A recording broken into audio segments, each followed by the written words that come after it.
Look, can we talk for a moment? I need to tell you something. I should probably have told you earlier. Well, let's see. How do I tell you this? We're almost at Redcliffe. Did I say how I know Eamon exactly? I'm a bastard. My mother was a serving girl at Redcliffe Castle, and she died when I was born. Eamon took me in and raised me before I was sent to the Chantry.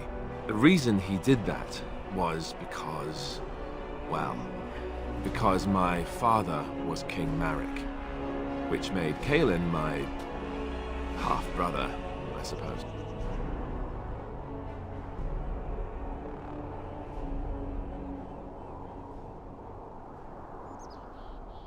How? When would I say that? Oh, by the way, King Marek had sex with a servant and she produced a bastard son. That's me. I would have told you, but it never really meant anything to me. I was inconvenient, a possible threat to Kaelin's rule, and so they kept me secret.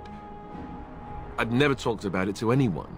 Everyone who knew either resented me for it or they coddled me. Even Duncan kept me out of the fighting because of it. I didn't want you to know as long as possible. I'm sorry.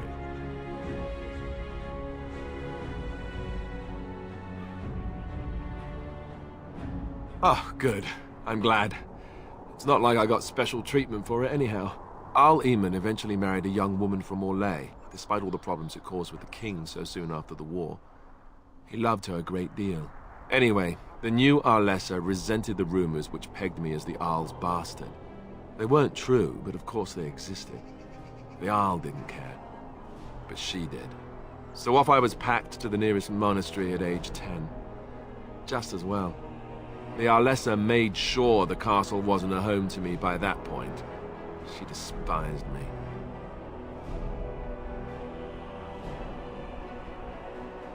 She may have, but I think it's more likely that she feared the rumors might be true.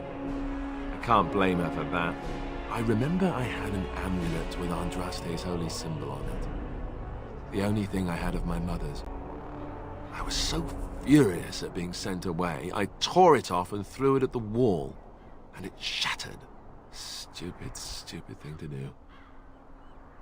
The Arl came by the monastery a few times to see how I was, but I was stubborn. I hated it there and blamed him for everything. And eventually, he just stopped coming. And raised my dogs. Or I may as well have been the way I acted. But maybe all young bastards act like that, I don't know. All I know is that the Arl is a good man and well-loved by the people. He also was King Kaelin's uncle, so he has a personal motivation to see Loghain pay for what he did. So there you have it. Now can we move on? And I'll just pretend you still think I'm some nobody who was too lucky to die with the rest of the Grey Wardens.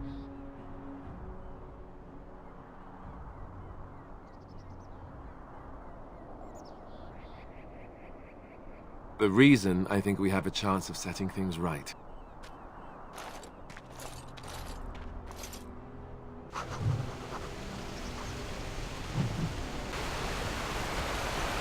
I thought I saw travelers coming down the road, though I scarcely believed it. Have you come to help us? So you don't know? Has nobody out there heard? He could be dead for all we know. Nobody's heard from the castle in days. We're under attack.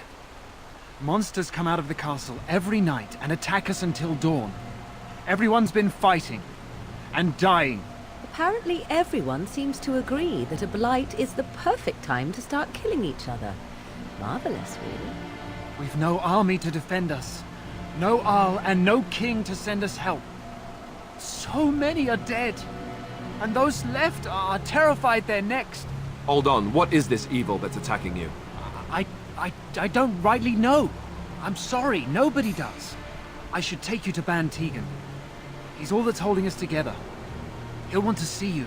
Ban Tegan, Eamon's brother. He's here. Yes. It's not far, if you'll come with me.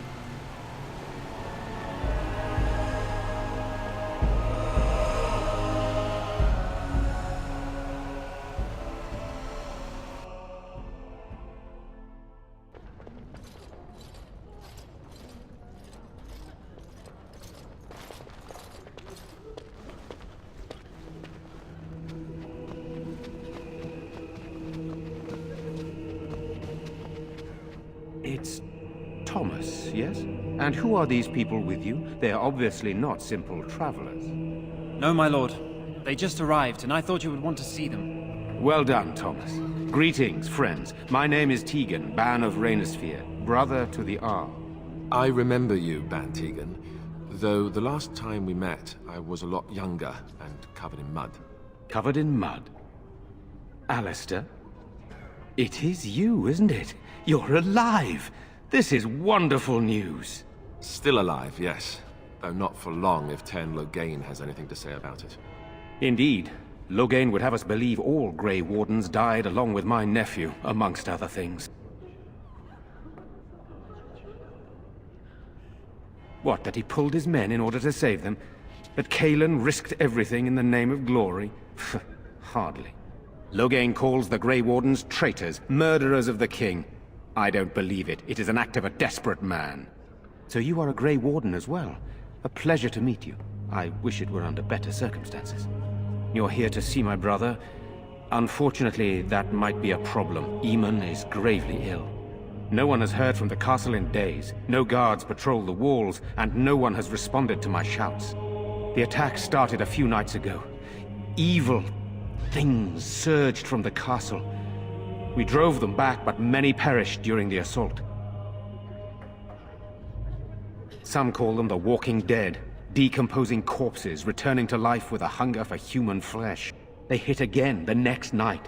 Each night they come, with greater numbers. With Cailan dead and Loghain starting a war over the throne, no one responds to my urgent calls for help. I have a feeling tonight's assault will be the worst yet. Alistair, I hate to ask, but I desperately need the help of you and your friends. It isn't just up to me. Though the Grey Wardens don't stand much chance against Loghain without Arl Eamon. How pointless to help these villagers fight an impossible battle. One would think we had enough to contend with elsewhere. Thank you. Thank you. This means more to me than you can guess. Thomas, please tell Murdoch what transpired. Then return to your post. Yes, my lord. Now then, there is much to do before night falls. I put 2 men in charge of the defense outside. Murdoch, the village mayor, is outside the chantry. Sir Perth, one of Eamon's knights, is just up the cliff at the windmill, watching the castle. You may discuss with them the preparations for the coming battle. This is hardly the time to be discussing personal details, don't you think? We will have to fight for our lives very shortly. I suppose that's not too much to ask. I did not mean to be brusque. I don't know. If Connor lives, he'll be the Arl and I'll need to help him with it. If he's... well, I don't want to think about that. After the first attack, I wanted to go for help, but I couldn't just leave these people. The Bannon gear up to battle Loghain, while Darkspawn loom to the south. Loghain won't send anyone, so Redcliffe is on its own. Skilled enough to know there are many far better than myself. Good, then my secrets are still safe. I was worried for a moment there. I have those few who returned from their quest. You know of this, yes? Yes, I question Isolde's decision to send so many knights in search of this relic. But I am a practical man, whereas she is a woman of great faith. Sir Perth was one of the knights sent on this quest. Perhaps you should speak to him if you wish to learn more. Sir Perth insists.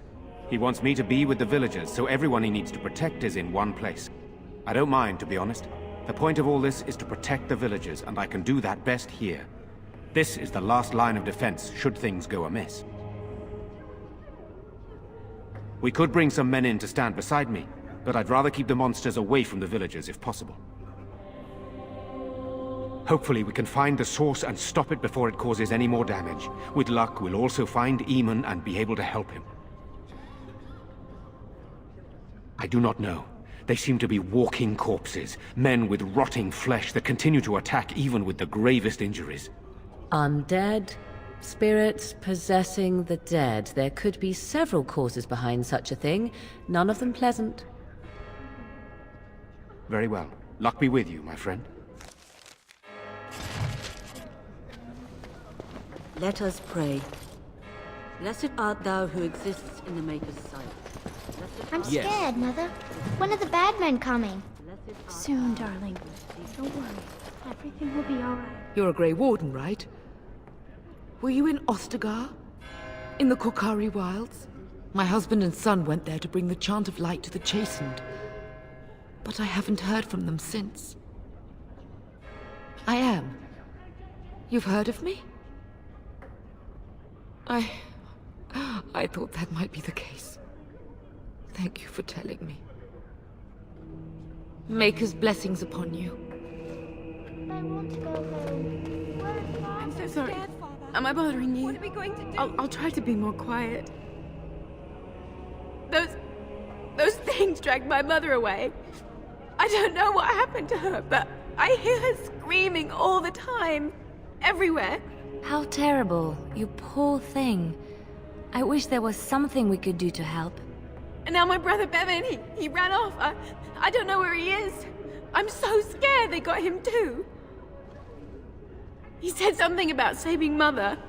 He's just a little boy. He doesn't understand she's gone. If he has foolishly run off, then he is no doubt dead. You should get used to that fact. Nice. Maybe you want to kick her in the head while you're at it. Shall we comfort her with lies? If she is to face death, better she face it honestly. I hope he didn't try to go to the castle. Oh, that would be awful. I went to her house. It's by the square. He wasn't there. I searched the rest of the village too. I called and I called, but he never answered. I wonder if he ran off into the woods. I'm so worried. Without me, he has nobody. You will? Thank you so much. Please find him. Silence, girl. Do you want the children to hear you? But night is coming. The monsters will return. You know, we don't have the men we need. And their numbers just keep growing each night. Well, sure, they take the dead and they, you know... I don't want to think... Still no sign of them coming back from the castle, Murdoch. Tell them to maintain watch. I don't want a surprise attack before the sun goes down. Yes, sir. What should we do until then? Pray, and hope for a miracle. So you're the Grey Warden, are you? I heard they all died with the king. So you say? A damn Qunari could walk up and say he was a Grey Warden. I wouldn't know the difference. We aren't gonna turn aside anyone who wants to help, though. Don't take me for being an ingrate or nothing. Well, we do want to help however we can. You can trust us. Name's Murdoch, mayor of what's left of the village, providing we aren't all killed and hauled off to the castle tonight.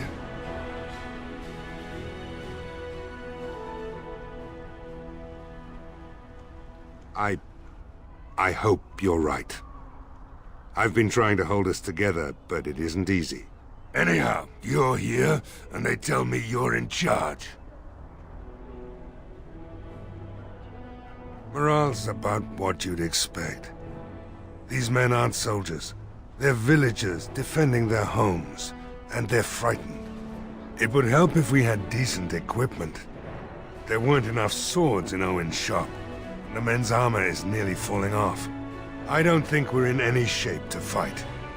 We'll do our best, of course, but, well, I have my doubts. I just hope I'm alive tomorrow morning.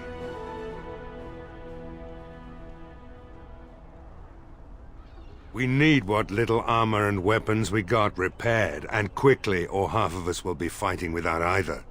Owen's the only blacksmith who can do it, but the stubborn fool